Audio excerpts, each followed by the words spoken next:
मेरा पुत्र जे जितना चाहना है तो मेहनत कर, किस्मत दी रोटी तां कुत्ते नूं भी लभ जांदी है।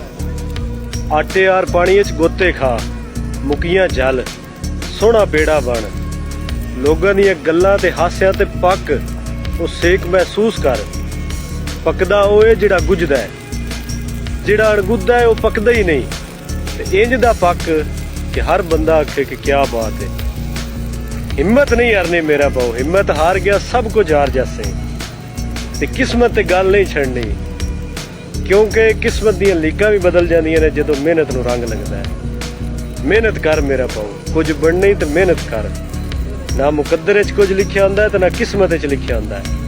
आप लिखना है, तेरे हत्थां लिखना है, तेरी सोच लिखना है, तेरे अमल लिखना है। मेहनत कर मेरा पाओ। गल्लां करन नाल कुछ नहीं हुंदा, लेकिन वड्डियां गल्लां करन नाल कुछ हो जांदा है। एक दिन च भी कुछ नहीं हुंदा, लेकिन एक दिन सब कुछ हो जांदा है।